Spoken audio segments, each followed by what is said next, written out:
Good afternoon, Cheyanne. How are you today? I'm doing fantastic. How are you today? Oh, I'm so good. Thanks for being on. It's really exciting to get to talk to you. I think we were just catching up before we started recording. We don't really know each other, and so before we get into how we do or don't know each other and what we're going to talk about today, just love if you would introduce yourself to the audience, like who you are, where you are in the world, maybe where you're from, and just a little bit about you, without spoiling all the surprises because people are gonna learn a lot about you today. So yeah, microphone is Yeah. yours. All right. Thank you.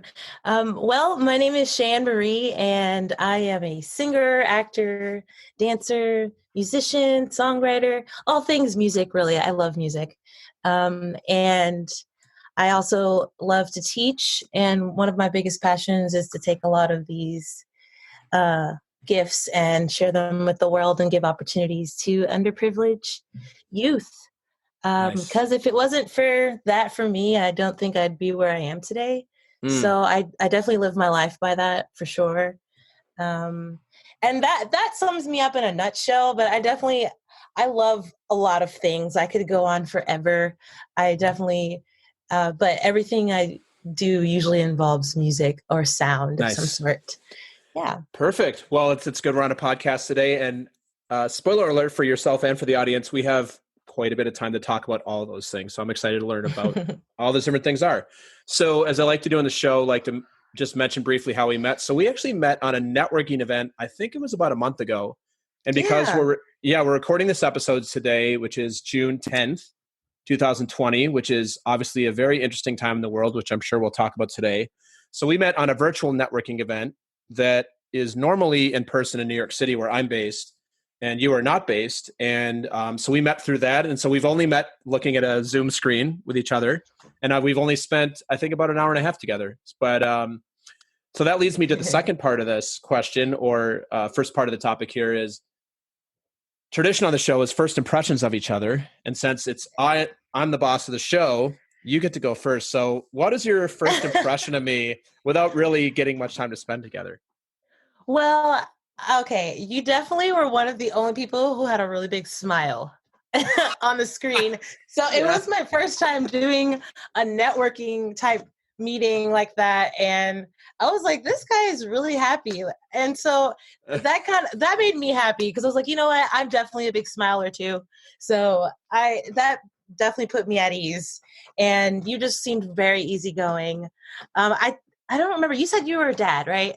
I am a dad, yeah. I definitely was like, this guy seems like he gives the best dad jokes. Like, Oh no. I don't know that's a good thing or bad. Oh man. no, it's good. It was so good. I was just like, this Ooh. is cool dude. And, Oh. and just in the few rounds that we had to talk, because in the meeting, we only had about like 30 seconds to a minute to answer each question. And so that's what I got from you. I was just like, Nice. definitely an energy I would like to be around. Oh, that's cool. Oh man, this is the first time I've ever had anybody say that. I feel like I'd give good dad jokes. I'm like trying to process. I'm like, it's I probably mean, that is the true. best way. No, I know, Shane. No, it's funny. I'm just thinking about like, because it's funny you say that because actually there's a lot of dad jokes in that networking group that I'm like, oh God. Like there's certain people in that group that are like members, like I'm a member, that are like, oh, here comes that same joke again. And I'm like, oh wait, is that the energy I'm giving off too? I guess it's the group thing. It's so funny. I love it. Thank you. You're welcome. This is why I asked this question at the beginning of the podcast, because you never know what you're going to get. That's awesome. So now it's my turn. So my first impression of you is, so you were actually on the networking event with your agent, I believe.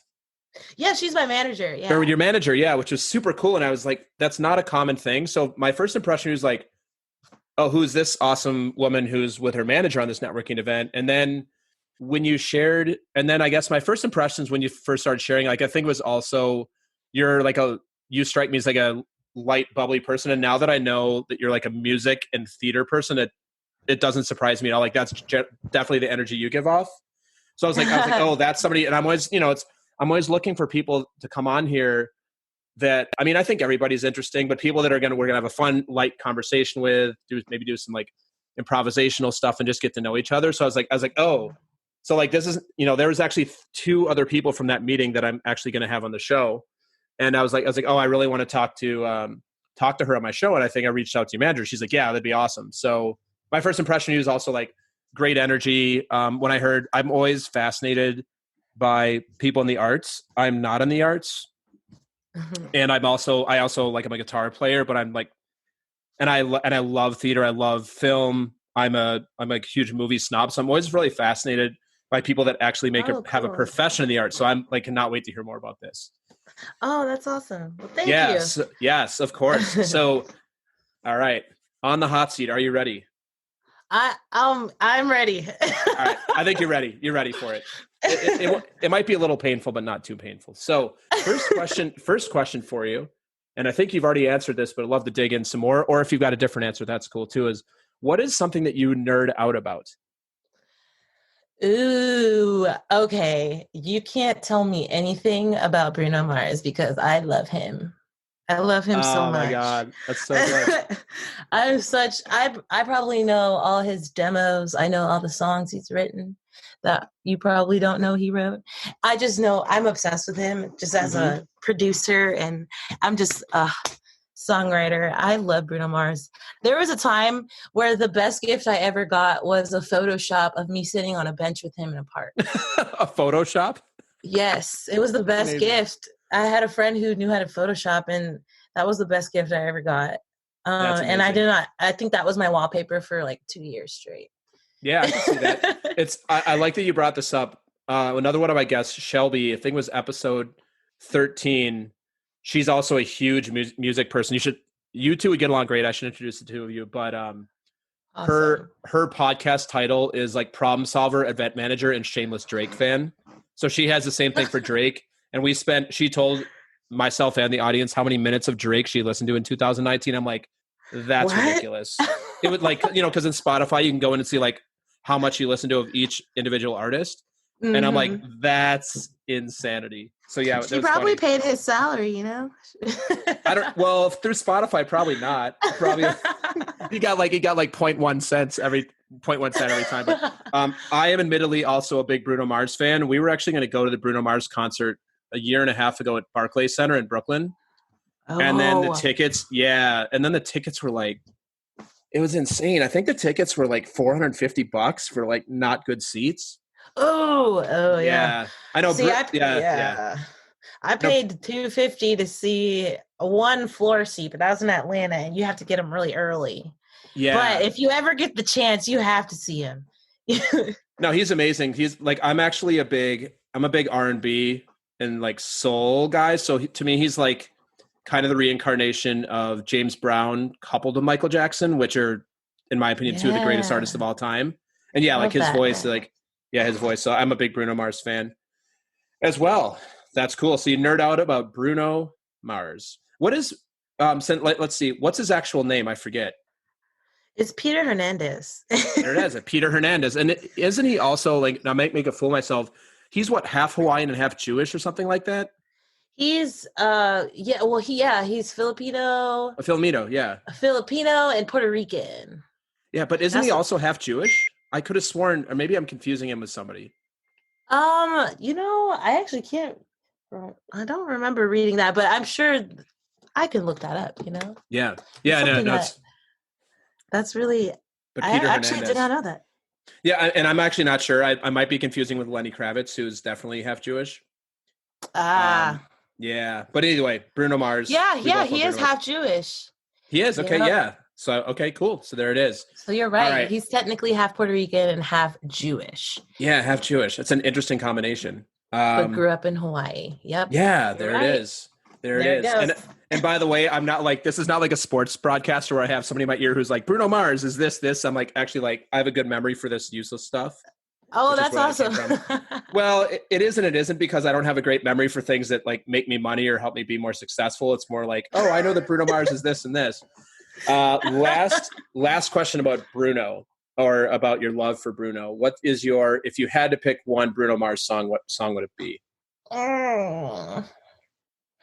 Okay, he has a good one called, a really, really good one a lot of people don't know, called Never Say You Can't. Yeah, I don't know that one. It was in one of his, it was like the album he had before he got famous. It was just full of songs he wrote. Yeah. So you can really, the number one stands are usually the ones that post them on YouTube. So you can find that song on YouTube at least and listen to it. But that one, I like the message in that one. It's really cool. That's cool. Very nice. Very nice. Bruno Mars. All right. Next question for you. And I'm always curious about this one from performers. I've had a few other like artists and musicians on, but what's something that is inside of your comfort zone that might be outside of somebody else's? And you know what, Cheyanne, I'm actually going to ask you to not say like be on a stage or sing behind a microphone, because unless that's actually outside your comfort or because like we know that that's what you do. So, yeah. So let's hear it. Well, it's kind of hard. I don't know if this answer counts, but I'll try. So I did theater really late. I started when I was 20. I was almost 21. And that's pretty late for someone in college to start learning theater. So I kind of I just call myself a late bloomer. And so I auditioned for the show for the first time, and I get cast in the show called 9 to 5. It's the Dolly Parton musical. It's really good. Yeah, of course. And so I get cast as Roz, the boss's assistant, and she sings a song which is the show-stopping number in the musical called Heart to Heart, and it's basically her song about her dying love for Heart. And she in the show, you're supposed to like rip your shirt off, and like you mean like you're actually topless on the stage? Well, like you have your bra, but like you have a fancy little bra, like, but it's supposed to be like, a very like, what is happening moment. And so I went to school in North Georgia, so the population was like a lot of retired people, so it was something they weren't really used to. And so in the school, I found out that the only reason I got cast in that role was because they felt that I was the only person who was comfortable enough doing something like that and not being not feeling shame.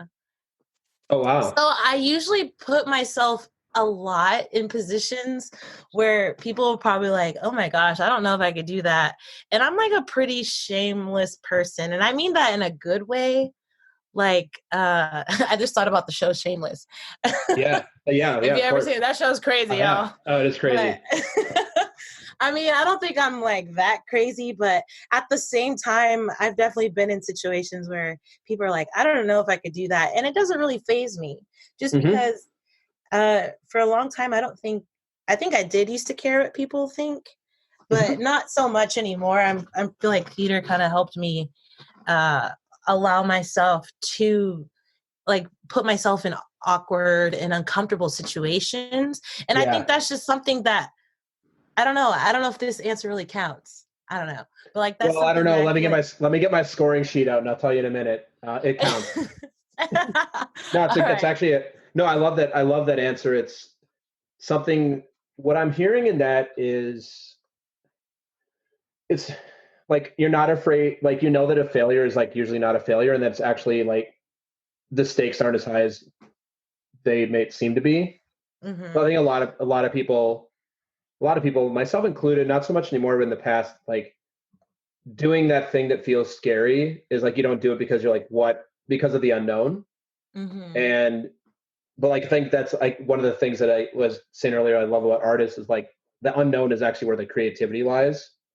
Like reinventing a role, or taking a song number, like singing it in your own style, or when you're playing instruments, creating something new. So I love that answer. I think that's awesome, and that's definitely something that is outside of a lot of people's comfort zones. Thank you. Yeah. So now I got the reverse question for you. What's something that you're not comfortable with that is inside of somebody else's?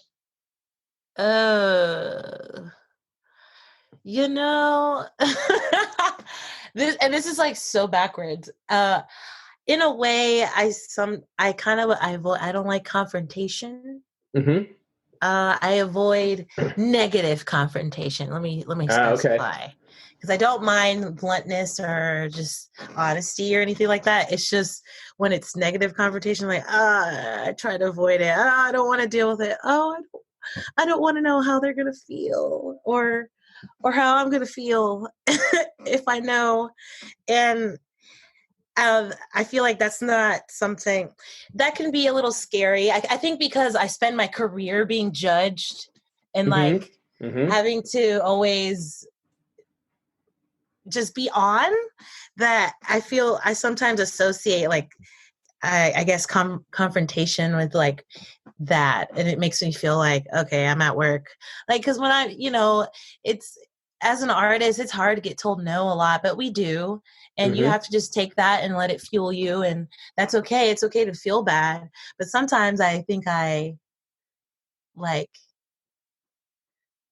don't know, I associate like the confrontation with like, oh, I don't want to, I'd rather just like not worry about it. And that's not good. That's not sometimes a good thing, but I'm aware of it, and I still do confront things. Like, I'm not afraid of that. But at the same time, I have no problem confronting like things that are just like, if I don't have a problem with that. It's just like if it was, for example, let's say someone asks for your opinion on something and you may not agree. You might not have the nicest thing to say, but I don't want to lie either. And I'm like, yeah.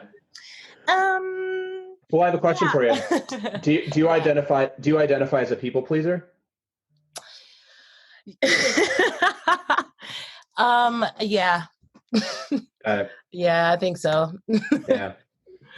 Well, I ask as I call myself a recovering people pleaser. I grew up in the Midwest, which is not everybody's a people pleaser there, but I grew up in a very people pleasing culture where there's no reason to ruffle feathers, and like just your job is to make everybody else feel good, and your opinion, although it matters, it's like doesn't really matter. So that's kind of the culture I grew up in, and yeah, I still have a lot of those tendencies. So I totally get where you're coming from. It's not really in my comfort zone either to like actually express my true self a lot. So I'm still working on call like a breakthrough in your voice. Like your voice is actually your most authentic self. When you hold that back, it's actually doing a disservice to somebody. If you do it in an empowered way, of course. If your voice is like being negative or insulting or argumentative or trying to convince somebody something, that's usually not great energy. But if your voice is like, hey, like I'm Cheyanne and this is what I believe, and it's important for me to express this, then I think that's great. And it's been it's definitely a work in progress for me too, which is why I asked, because I'm like, I see you, girl, because like I'm hearing people pleasing because I identify with it because it's very close to me too. Ooh, I'm glad I'm not alone, but yes, we're working on it. Yeah, always working on it. Cool. Well, thanks for sharing both of those. That was. Thank you. I'm going to pass you on both of those answers. I'm going to give you a high score for both of those, because at the end, I don't know if you know this, at the end of this, I actually give all my guests a score, and then it's very important. This is something you can like use in your resume or anything else. It's very important. All right. I'm excited to hear about this. Special awards. Yeah. The special podcast guest awards. So the next question I have for you is, well, it's a question, but I'm going to give you a hypothetical situation. So I've got the power to give you to have you deliver a speech to the entire world, and you have only 5 minutes. What would you give your speech on, and why? In other words, what's the message that you want everybody to know that you have to deliver, and it has to be in 5 minutes or less? It's like too many messages. One is the power of music, because music is music brings people together. And I think even people who aren't the most like music people, they sometimes don't even realize how much music is involved in their life, and like how much it really does unify us, and how it's another medium of just communication for all of us.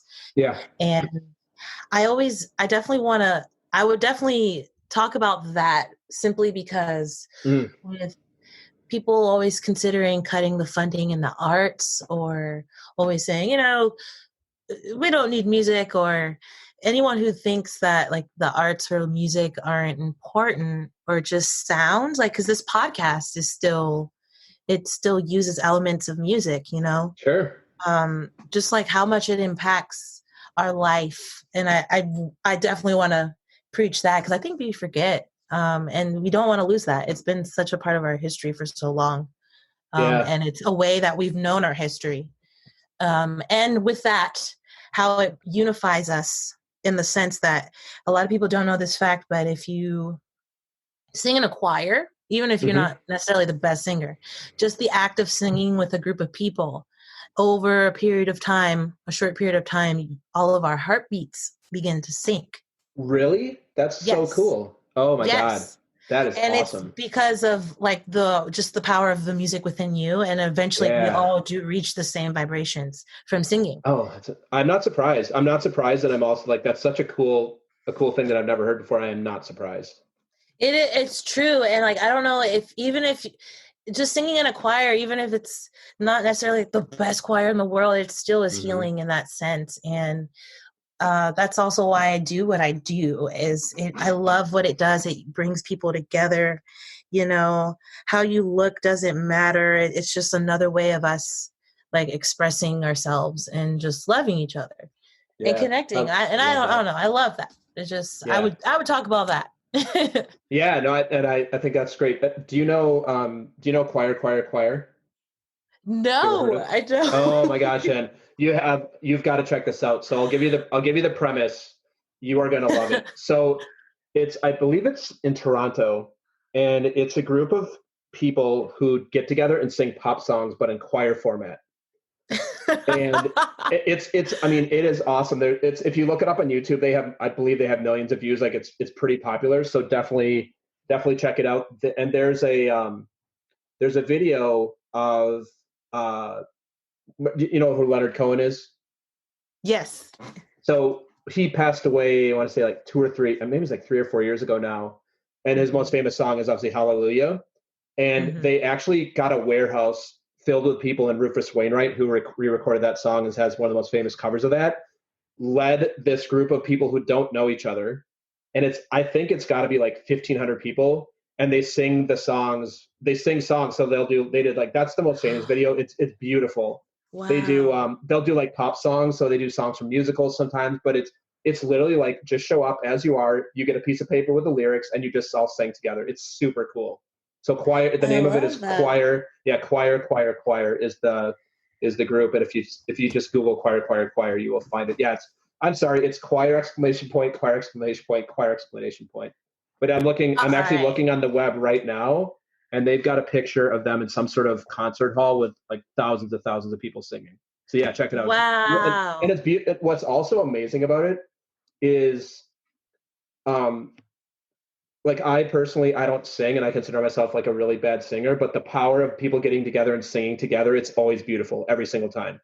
Yes, exactly. And now that you know that fact, you see how much more powerful it is. Yeah, exactly. It's super cool. So choir. Maybe you can start something like that in Oklahoma. It's really fun. You're gonna love it. Awesome. Well, thank you so much for sharing that. We're gonna take a really brief commercial break, and we'll be right back after these messages. Welcome back, Cheyanne. How are you? I am fantastic. What about you? Awesome. Good. I'm still thinking about the singing and choir. I'm like, after our episode, I think I'm going to go watch a couple of the videos. I'm trying to think one of the things they sang that was amazing. Oh, I think they did Single Ladies, which was hilarious. Like, but in choir format. I don't know who picks the songs, but they're always like fun, and just it's so cool. So anyway, enough about singing choir. Unless this episode is sponsored by choir. What? You never know. Exactly. The Talking to Cool People podcast is brought to you by Jason Frizzell Coaching. Jason works with amazing people who are looking to find and develop their passion and purpose and create their journey to wherever it is they want to go. Check us out at jasonfrizzell.com, Facebook, or on Instagram. Jason loves hearing from anyone who thinks it would be cool to connect to be coached, or to be a guest on our show. Email him at podcast@jasonfrizzell.com or DM him on Facebook and Instagram. And now, back to some more amazing conversation on talking to cool people. So this is the part of the show where I like to give the guest, and that's you today, talk about your journey to today. So you mentioned you were born, you're from Atlanta, or from Georgia originally, and you're now in Oklahoma. This is kind of like, where's your journey? What's led you to what you're doing? And and then what you're up to today. Wow. Yes. So I've had some crazy things happen, life-changing things that kind of led me here, but I'm very glad about them. So I was born in New Jersey, Patterson. I'm first generation. My mother's side is from Dominican Republic. Okay. And my father's side is from Colombia. And so after being born in Jersey, my mom left my brother's father and we moved to Georgia. Or not Georgia, we moved to Virginia and Florida and Georgia. And I ended up spending most of my life in Georgia. Mm-hmm. And I was always really into chemistry. So I used to sing since I was 7. I used to be really obsessed with Ashanti. Mm-hmm. She was an artist. Yeah. And I saw her music video, Happy. And after that, I used to tie pillowcases around my waist and just pretend I was in music videos. And I told my mom I wanted to be a singer. And then I started singing at anything I could at senior homes and festivals and anything like that. And eventually I got into UGA for early acceptance for chemistry. Go Bulldogs. I still never, yeah. And I originally wanted to do music, but then I couldn't because I missed the auditions. I was out of town. And so I was going to just do chemistry. I was never actually going to do music because of that. And so I decided to do this thing called FACE at this small liberal arts school called Piedmont in North Georgia.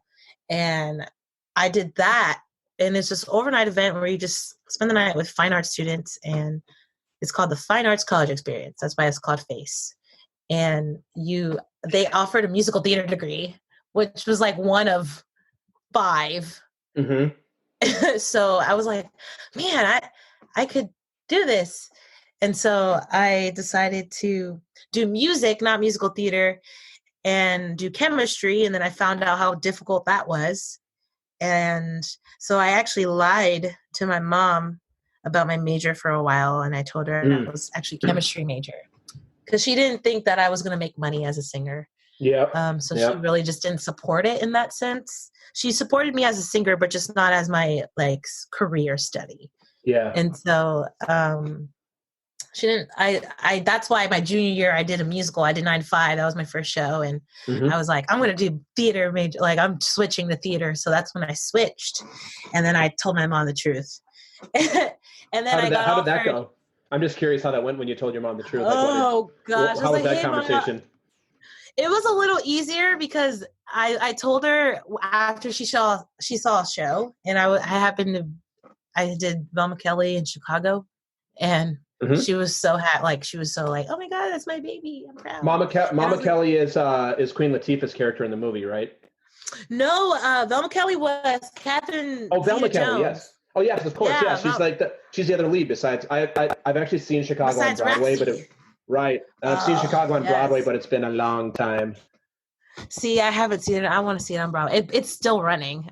Well, not right now, but it's not currently running. It'll be back.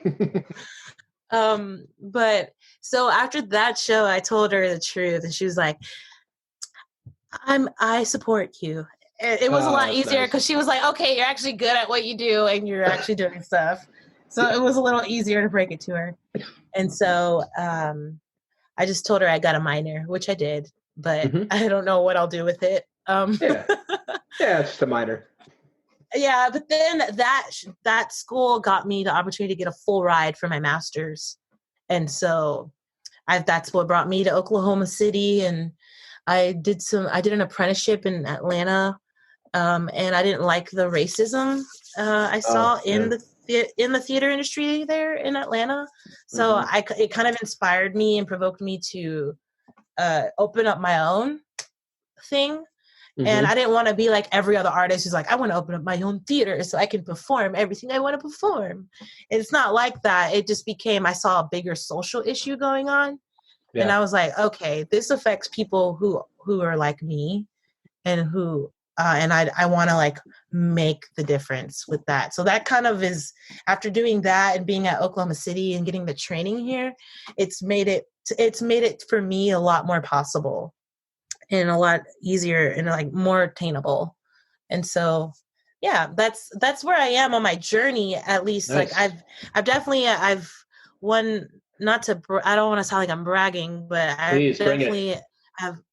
I've won awards. Like this year I was top 24 in the National Musical Theater Competition. It was in New York. So I was actually in New York in January before all this happened. Oh, nice. And it was a really amazing experience. Just being the top 24 was like a big deal. So that was like my most exciting thing, amazing. So far this year. And I get to perform with local theaters pretty often. I'm beginning to get more involved with film and voiceover work. I recently started my own podcast called Chey, which nice. It's with my manager.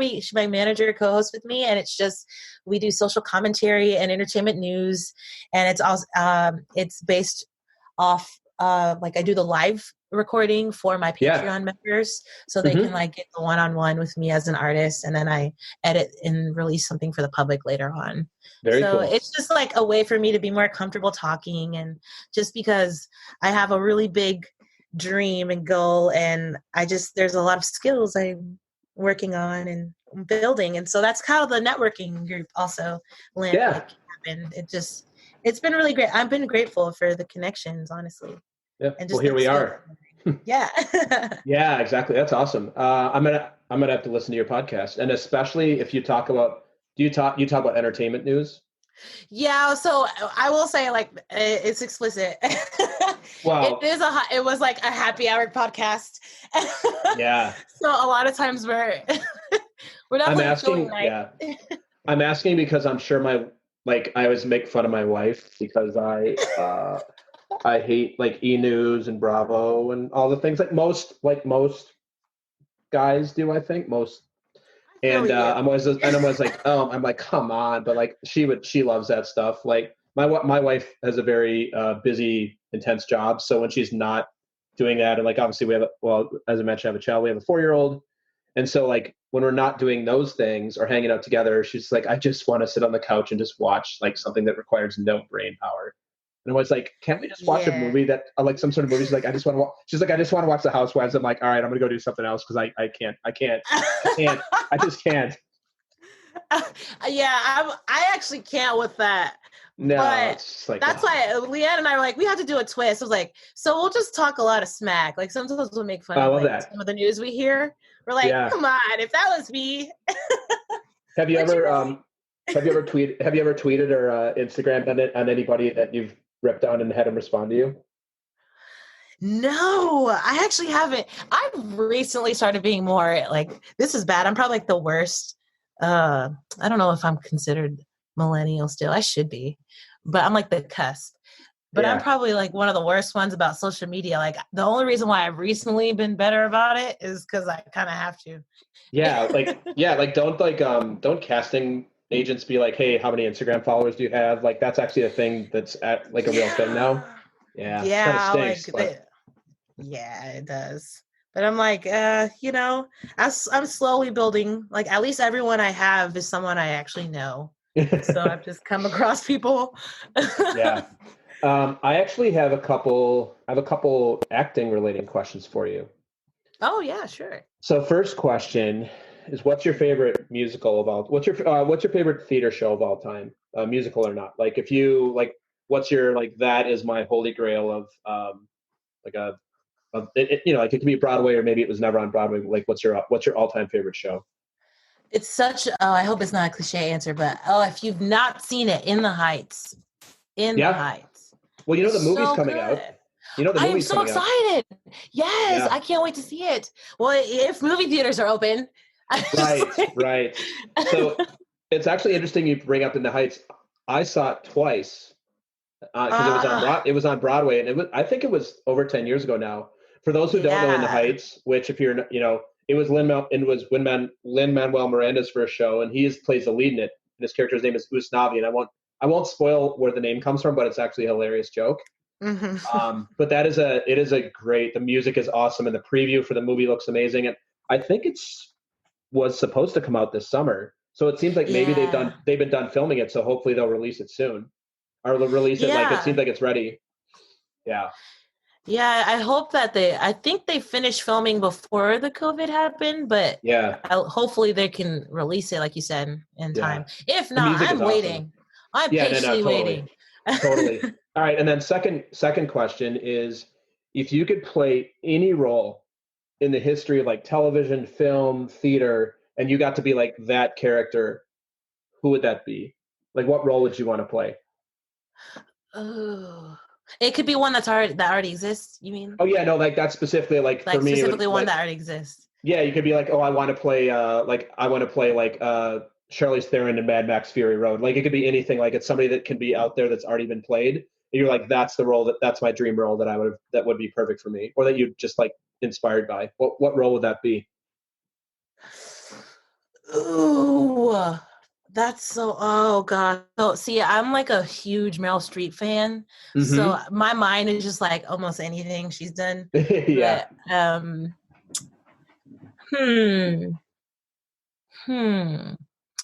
But I also love Kathy Bates. Yeah. So I'm also like, but Kathy Bates.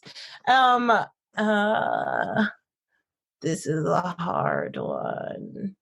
This is such a bad question, Jason. You can have more than one. You can have more than one. Okay, I'll give you multiple roles. You can have a couple roles.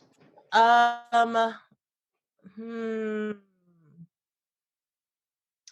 gonna lie, I definitely would want to play Misery. Yeah. What? Oh man, I'm trying to blank on her name. What is it? I want to say Dolores Claiborne, but that's actually another Stephen King character. God, what is her name? She's so creepy. I'm blanking. I'm just keep thinking Kathy Bates. It's Annie. Annie. Annie Wilkes. Annie Wilkes. That's it. Yep. Incredible role. Yeah, I was like, that would be something. And and then also. Then the witch in Into the Woods, because that's badass. Yeah, so the musical on Broadway was the witch played by anybody famous? I can't remember. In the original, it was Bernadette Peters. Okay, yeah. I don't know who played it in the revival. I can't think about top of my head right now. But I know Bernadette Peters and Meryl Streep did the more recent movie. Right. But, that was like Meryl Streep, Anna Kendrick, Emily Blunt. Yeah. Mm-hmm. There's just, it's a whole mix. My mind is like musicals, but movies are pretty bomb too. Mm-hmm. Awesome. Well, thank you for sharing that. Thank you. Yeah. Now, this is the part of the show where you get to ask me something, and you get to take the podcasting microphone, which you obviously are a podcaster anyway, so will not be for you. So curious if there's anything you want to ask me about, fire away. I will almost 100% answer it. And if I don't answer it, then I'll tell you why, and I'll ask you something else. But it's unlikely you're going to ask me something that I want to answer. So what would you like to ask me or have me share with you and with the audience? So how did you end up in New York? I love this question. This is almost like a layup question for me. Oh, that's perfect. Yeah. So I was actually born in Arkansas and lived there for 6 months. And I don't think I've ever been back to Arkansas since. And because my dad was a city manager, so he got a job in Minnesota. And so we moved to Minnesota when I was 6 months old, and I lived there between 1978 and 2005. So I spent like all my childhood, my college years, and a few years after college. And it was around 2004 where it was 2004. My friend Ann had moved to New York, and I had actually never been to New York before. And I've always been like a city person. Like I'm a huge extrovert. So for me, like I'm one of the few people that's like the more people, the better almost all the time, which I know for a lot of people, especially introverts, are like, oh, that's horrible. Like for me, like I always want to be around people, whether it be on Zoom meetings, but even more so in person. So I'm like, oh, like, and I'd never been to New York for whatever reason. So in 2004, I went to visit my friend Anne, and I remember, landing at LaGuardia, taking a cab for the first time in New York, which is a pretty trippy experience because you just see so much pop culture is around New York, and I was always been a big film person, a big TV person. So you're like, what is the expectation I have? And it's almost, for most like movies, it's kind of like the first time you get in a cab and going to New York City, it kind of feels like a movie. So I remember we took the cab, and Anne lived in Soho at Sullivan and Houston, and I like never set foot in Manhattan before. Get out of the car, and I remember like grabbing my suitcase, and I'm standing in the corner. I'm like, I'm moving here. It was like a moment of like spirituality, like an intuition, whatever it is you believe. I was like, oh, I'm moving here. And I'm like, whoa, wait, what? And then, like, I don't know about you, but when I have big dreams, the next thing that happens is like, well, hold on a minute. Like, that's not practical. Like, that's how my mind used to work. Not so much anymore. And so I ended up staying for a few days. It was awesome. And so I went back and I said to my boss at the time, and I'm just like, hey, I want to move to New York. He's like, okay. Why? And I told him. He's like, okay, I support that. And so in the way life works out, I said that I want to move to New York, and then I met a girl in Minnesota who lived in Minnesota, because isn't that the way it always works out? And so we had like this awesome, like hot and heavy, like fling for like, I guess it was 6 months. And then like that came to an end. I'm like, I'm depressed. I'm out of here. Like, I don't want to be here anymore. Partially, maybe not like running away from her, but maybe like I needed something different. Yeah. And partially like, but also like looking forward to like, okay, so we're not going to be together. I don't want to be here anymore. And there's nothing, like, I love Minnesota. There's nothing wrong with it. My parents actually live in downtown Minneapolis. And like, like I mentioned before, we're recording this at the beginning of June. So, like everything that's been going on with the racial injustice, and specifically with George Floyd, is like front and center in my family. My parents have been out protesting. They've sent pictures of when the National Guard was called in, they were like on their street in Minneapolis. So I love Minnesota. It's like always like my second home now. So anyway, I'll never forget this. So I was actually in Vegas for work, and my boss calls me, and this is like January 4th, 2005. And the reason I know this date is I was going to CES, the Consumer Electronics Show, which is always the first week in January in Las Vegas. It's like the biggest show in Vegas. It's massive. It's like a couple 100,000 people come. And I was standing in line, and I'll never forget, my boss called me. He's like, hey, I just heard from, our VP at the time. He's like, they've approved your move to New York, and you need to be there by the end of March. And I'm like, wait, what? Townhouse. Like, yeah, I want to go there, but like, what? Okay. That's interesting. So yeah. So like basically I went home at the beginning of January and like wrapped up my life in Minnesota in 2.5 months and moved to New York. Knew a couple people, but not many. Moved the stuff I could into a moving truck, and had an apartment on the Upper East Side at the time at 83rd and York. Moved in there to a 1-bedroom apartment, lived by myself. Had a couple friends, and started my job there. And that's like, I kind of ended up there. It feels to me it's like divine intervention, because there's no way I could have just done it on my own. Like the things really had to line up for me to go there with a job. Like I probably would have gone without a job at some point, but I was at the time, like I was not in a financial position to like quit my job and just pick up and move to New York with no job. As you probably know, New York City is not a cheap place to live. No, so, it is not. Yes, it is. It is not, which is doubly as challenging, because there's a lot of people who work in the arts in New York City who also right now, not only a lot of people that work in the arts, and I'm sure you know this, but for the audience, I think a lot of people understand this, but if you're listening, you might not, like usually in New York City, and I think this is similar in LA, if you work in the arts, you can't really work at a 9-to-5 job because you need to be available for auditions and such. So the same people who work in the arts also work in the work at night in restaurants, bars, and clubs. So that whole population right now, everything that you would work for is actually closed in New York City still. Oh, yeah, I know. Tell me about it. Oh yeah. I'm sure you know. So my side gig was a serving job, and it's gone. Yeah, exactly. So you're like. So let's see. I'm a theater actress, and theaters aren't open, and I'm also a bartender, and bars aren't open. So that kind of sucks. That really sucks. So I'm not going to auditions, and I'm not going to my job in the evening that pays the bills while I'm waiting to get my next gig. So that's not a medium-sized story of how I ended up in New York. And I moved to New York in March of 2005 and lived here ever since. I met my wife in 2007. Wow.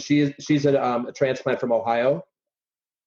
So she's born in California, but spent her junior high school, and college years in Columbus. Went to the Ohio State University.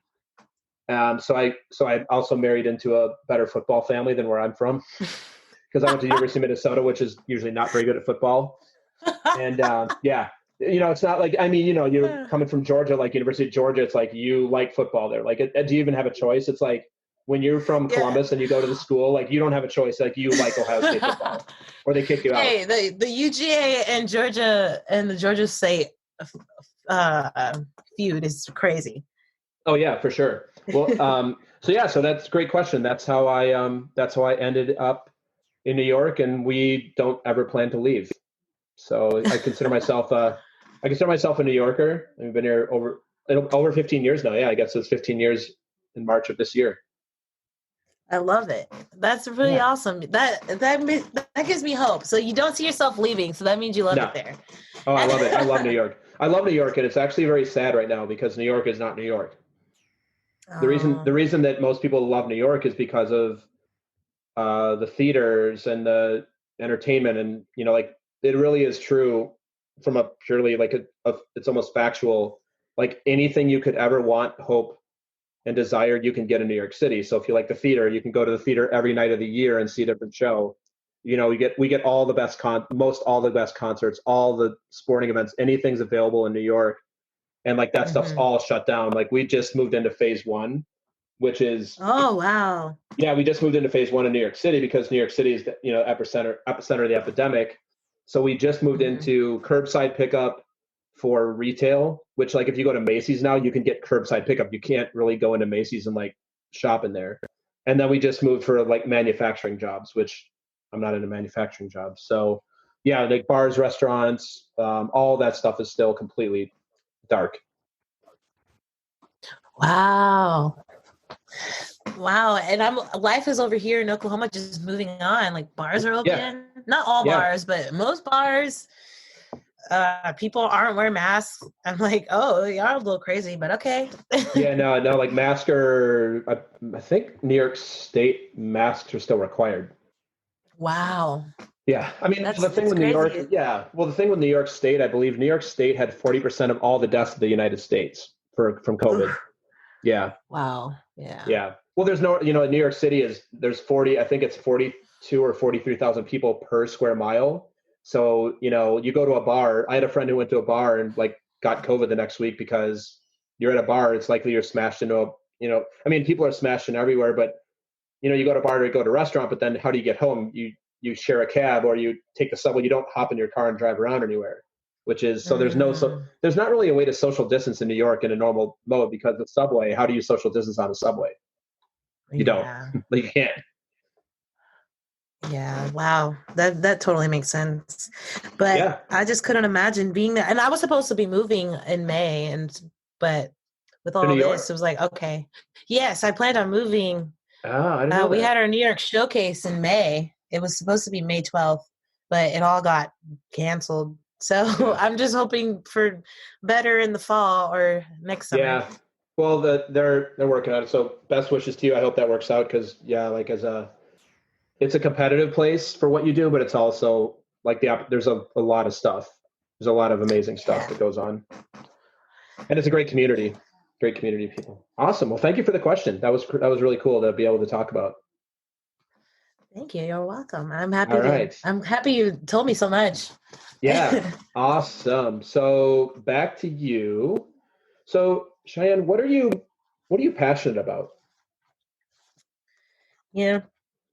I'm mm, I'm passionate about humanity.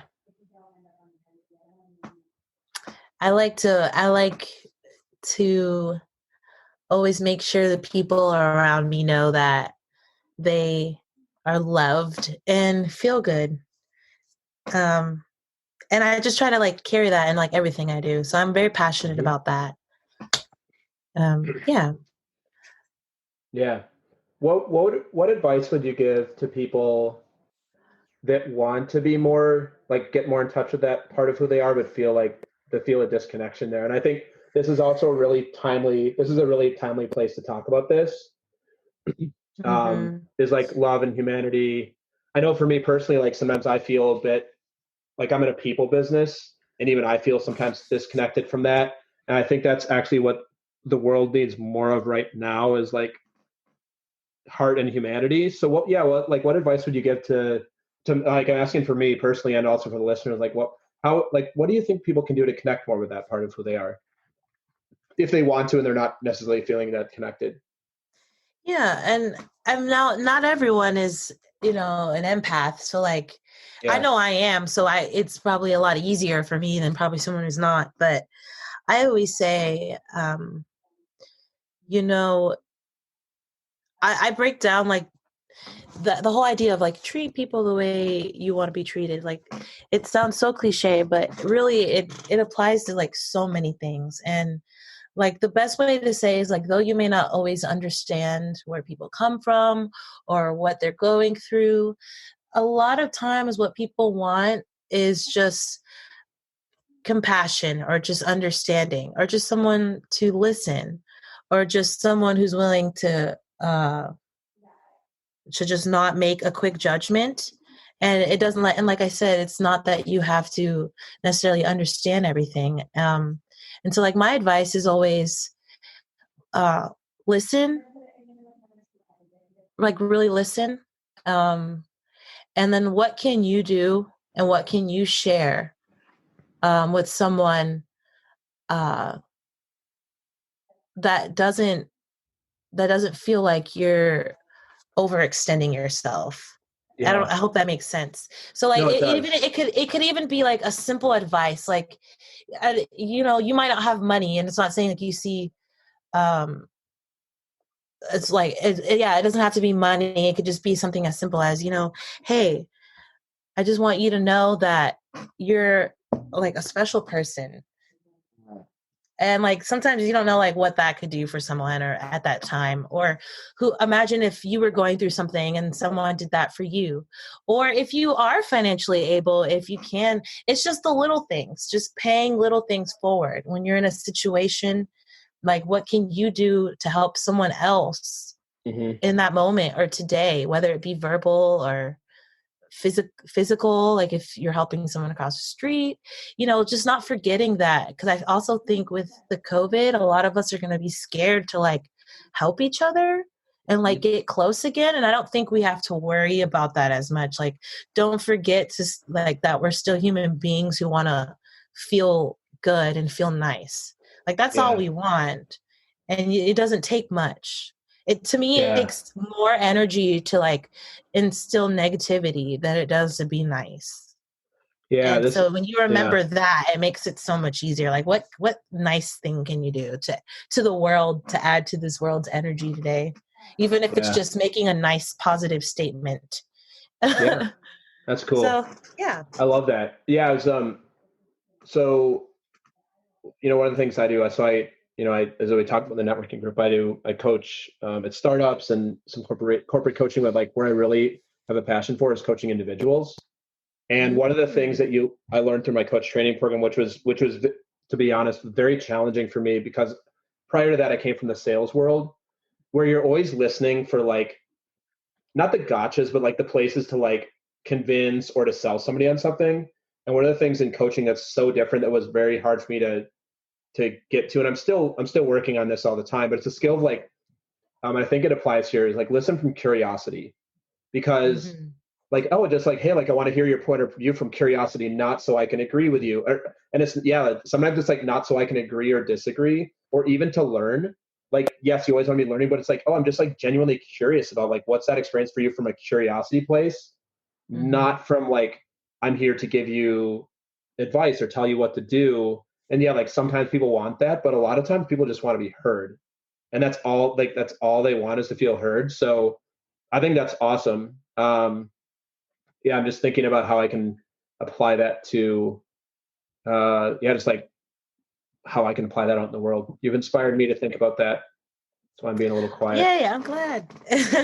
That's I mean, it's cool. just something Great. small. It's something so small. Like, honestly, you have no idea, like, how much it meant that you even asked me to do this, because I've never been on a podcast before, and I just started my own. So I'm like, how do these things work? You know? And Here you so go. it's been very like, this was definitely a confidence booster for me, and Awesome. definitely a learning experience. And so it means a lot more to me than probably you'll ever know. Oh, thank you. Um, Well, and yeah, that's yeah, awesome. thank you. All right. We've had too many feelings here. It's time to go and talk about some other stuff. All right. No, I'm kidding. Feelings are good. Feelings are good. Well, cool. So my next question for you is about like, what's the thing that you're most proud of in your life? I am most proud of, um, I'm most proud of my ability to speak out now. Beautiful. Before I used to be so shy. Hmm. And I definitely had a lower self-esteem. And as I've gotten older, I realized like how that was affecting me and so many other things. And Hmm. so now I'm just most proud of my ability to not let uh, the the outcomes of the world weigh my self-worth down. And instead, I take those challenges and I challenge them. And if I don't always agree with some of the things life uh, say, I definitely speak out about it now in a classy way. With class, always to Hmm. have class when handling things, but Hmm. I definitely am not afraid of speaking my mind, whether people agree or disagree with me or Mm. not, because I know in my heart it's usually the most humane thing to do. Like that's how I like live life. Even if someone I'm talking to doesn't agree, I'm like, you will someday. But for now, I'm going to speak my mind. I'm going to speak it now, so you can't say I That's didn't speak funny. my mind. Like, no, I Yeah. disagree with this, or I agree with this. Yeah. So you had mentioned earlier that you identify as an empath. Oh yeah, for sure. I have this is not something that I always knew what it was, but I was not super familiar with it. And I actually have a really good friend who is like, it's actually frightening. Like if there's anybody in this space, in any like a space that's having emotion, like she actually takes it on and feels it. It's almost like it's actually not necessarily a superpower, but I'm curious, like, so you identify as an empath. How do you identify in terms of like extroversion versus introversion? Uh, well, I'm a lot like you. I get a lot of my energy from people. I Mm-hmm. love to be around people. Um, but there are times I do enjoy, like when I'm in work mode, Mm-hmm. like if I'm busy with editing or if I have homework or I'm studying, I don't really want to be around people. I just want to like focus Yeah. on studying. But Yep. if it's not that, I definitely love to be around. I'm definitely extroverted. I get a lot of my energy from that. I love being around people, and it's almost addicting. Yeah. I was gonna say being an extrovert plus being an empath is like a kind of a superpower. uh, like what? So, and I like those moments where I'm doing my homework and like studying, because Yeah. that is like a lot of where I do my own. It sounds weird. Like I know I'm doing work, but that is a lot of when I get my like self time, Yeah. Yeah. because I like to be around people that I feel like if I don't have just that little bit where I have that thought, then I feel like I would probably lose that part of me. And I'm glad I don't. Like, to me, it's a good balance. It's a good balance. Mostly extrovert though. Yeah. I'm curious, and I would love to ask you a relationship question but I want to get your permission before I do so. All right. All right. We're not going to go into your status or anything. I'm just like, it's a past-based question. I'm curious as an empath, what it's like to be in a relationship with somebody and to like actually feel like to know when they're BSing you. Because like part of being an empath is you sense the energy and the emotion, not what people are necessarily saying. Isn't that's my understanding? Oh, what's that like? Oh, it can be annoying sometimes, only because you can't really stop it.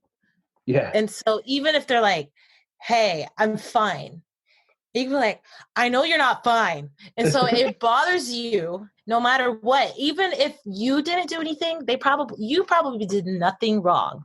And just the fact that you know they're not fine and they just don't want to talk about it right then, that it just is like, I want to talk about it right now because it's bothering me. But you can't like force someone to talk about something they're not ready to talk about either. So I know for me, that was always the struggle where it's like, I can't be mad at you for not wanting to talk about it, but I want to talk about it. Yeah. And so it's interesting just because like you can feel when they're happy.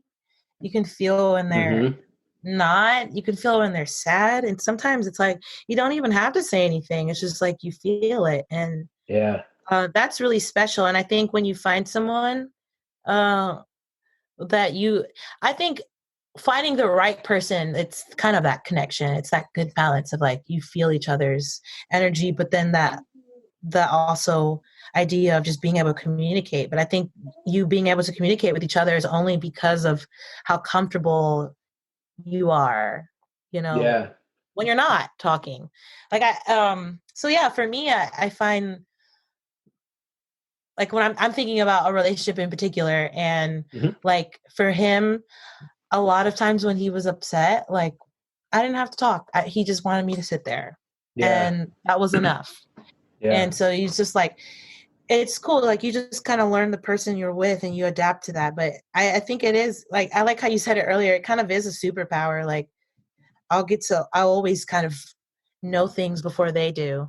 Before they even realize. It must also come in handy in the dating game. Where you could be like, I have no idea what they think about me, or like, I don't know where they're at. You're like, I know exactly. Like, you probably have a good sense. Like, I feel it. I'm like, You're like, Are you also pretty in tune with your own emotions as well? Yeah. I'm definitely in tune with them. Can I control them always? I don't know. That's a different question. Like sometimes the waterworks come out. But yeah, I'm definitely very in tune with myself. I growing up, I didn't really have anyone to talk about how I felt. And that's why I used music to communicate how I felt. And I think me singing and me listening to music is how I became really in tune with my emotions and like how I learned to heal like in those ways. Like for me, music kind of helped me get in tune with that. Yeah. And cool. It's just like my default now. Yeah. Cool. That's thanks for humoring me with those questions. I'm just so curious about that because I would say I'm pretty empathetic and I have a lot of empathy, but I would not consider myself an empath. I'm good at like reading body language and that sort of thing, but I'm not like, oh, Cheyanne is feeling like I can't sit in a room and be like, oh, that person's feeling this without them saying something. Like I need to talk to them in order to distinguish that. Yeah, and I definitely feel a lot better. Like, it's harder on Zoom, but I bet if I totally get it. And I feel it a lot, like in person, even if I don't know you, I like feel the energy. It's interesting. I'm like, is this really a gift? Yeah. But it fuels us, I mean, for me, it does. It's like, that's cool. I always go back to the cliche from Peter Parker's uncle: with great power comes great responsibility. You got to use that power for good. Like as you talked about. All right. So I have another question for you that I hope you'll be up for answering, and we'll find out. So the question here is like, I'm curious if there's something that you're afraid might actually be true about you. I'm impatient. Are you afraid that might actually be true about you, or do you know that to be true about you? I think I'm afraid it might actually be true because I'm like, I'm not impatient. I can wait. But then I actually think I think I might be an impatient person. Like, there's been a couple times where I've stepped on my manager's toes because I was impatient.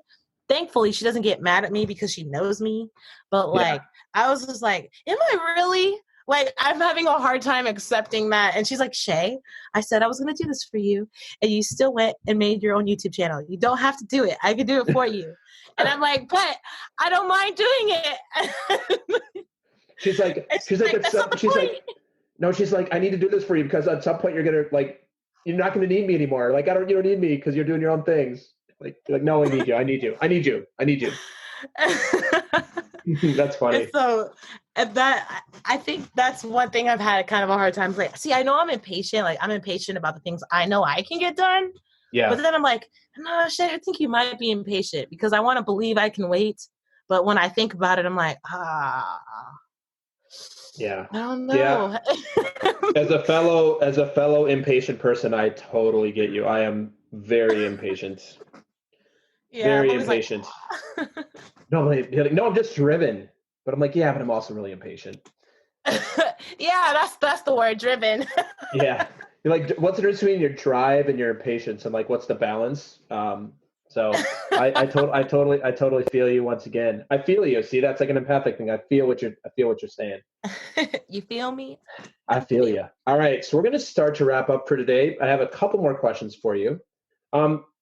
Actually, this one isn't so much, that's a good question, I guess. I'm curious just to start to wrap up, like, if you would share like your general philosophy of life. And what I mean by this is, like, how do you go out and operate every day? And I know you've interwoven this throughout the conversation today, but just love how do you wake up in the morning, like, how do you see the world? Like, what's your general philosophy and how you operate and how you see the world? This is probably a silly answer, but I mean it. And it's actually my tagline for my podcast.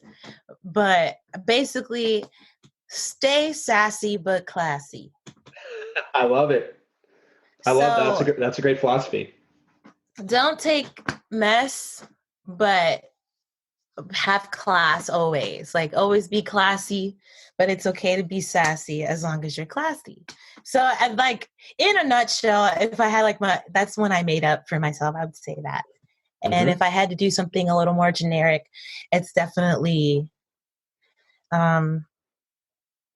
just love one another. Yeah. Just love one another. Just love people and appreciate people for people. And I think when we all just do that, it makes life a lot easier. And there's not so much like categorizing us and putting people in boxes. Like, we're just humans. We're all, we all bleed red. Yeah. We all we all pretty much the same. So it's like, we all just look different. And I think that's the beauty of it as well. So nice. Yeah. I love that. Stay sassy, but classy. Sassy, but classy. All right. I love that, Chey. So as we wrap up here, I have no doubt when people listen, want to get to know you, connect with you, bring you in for auditions, hear you sing, all the things that you're up to, rent you an apartment in New York at some point. Sounds like that's could be in the future as well. How can the audience find you? Like, where's all the places they can connect to you? All right. You could I finally bought my domain, cheyanne.com. Yay. So that's me. Totally check it out. I also have my podcast attached on there if you're interested. You could also find all my social media on the website, but you could find me on facebook.com/I am Cheyanne Marie. You can also find me on YouTube at Cheyanne Marie Music, and Snapchat, Chey Marie 8, Twitter, I am Chey Osoria, Chey Osoria, and then you could also find me on Instagram at I am Cheyanne Marie. Nice. So you could, and SoundCloud, same thing. Cool. I'm releasing an album soon. So Nice. Hopefully, if you keep following me, you'll keep up to date with that. Yeah, nice. That's awesome. Is the album original content, covers? Like, what's the It is album about? original content. I Nice. have a few singles. One's called No Love Left Behind. And I have a couple others. One's Mixed Emotions, my other half. And I wrote the music, and my sister and my brother, we wrote the lyrics to those, and one of my good friends. So it's been a really cool project. I've been grateful for the time we've had. So I'll be releasing that soon. And I also have a cover of Get Lucky by Daft Punk coming out soon. Oh, well. Nice. So yeah, very cool.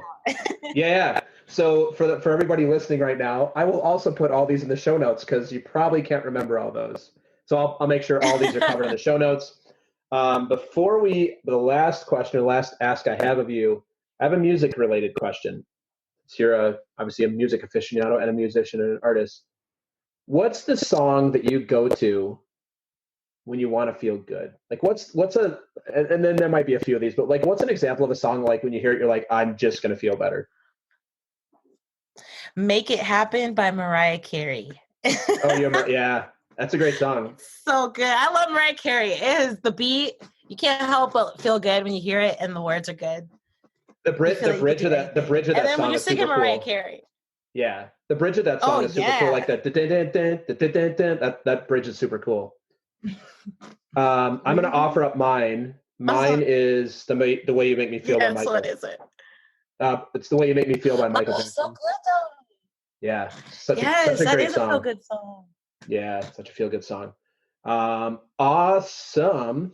So last ask I have you, and if you would leave us with some words of wisdom, and the words of wisdom should fit the Instagram post. So yeah, like what's a short words of wisdom you'd like to leave the audience with that they can get inspired by you? I always say, always stay true, always be you. I like your I forget what I forget I forget the name of what it's called, but I like your always stay sassy but classy and always be true, always be you. It's like very catchy. Like it's like a little mini poems. I like that. Thank you. Cool. Yeah. Just in everything you do, just like as long, if you're happy with yourself, like at the end of the day, that's all that matters. Yeah. Awesome. Well, I want to thank you for being on today. It was an absolute delight to get to know you, and I wish you the very best of everything. Please, when you make it to New York, look me up. I will be there, and maybe we can hang out. And just wish you the best of everything you're doing. Thank you so much, Jason. It's been such an honor to be on your show, and hopefully you'll get some more listeners after this. I'll spread the word. Yeah, awesome. Thank you so much. Thank you. Take care. Bye. Thanks for listening to another episode of Talking to Cool People with Jason Frizzell. If you enjoyed today's episode, please tell your friends. Follow us on Instagram and Facebook, and give us a shout out, or take a moment to leave a review on iTunes. If something from today's episode piqued your interest and you'd like to connect, email us at podcast@jasonfrizzell.com. We love hearing from our listeners because you're cool people too.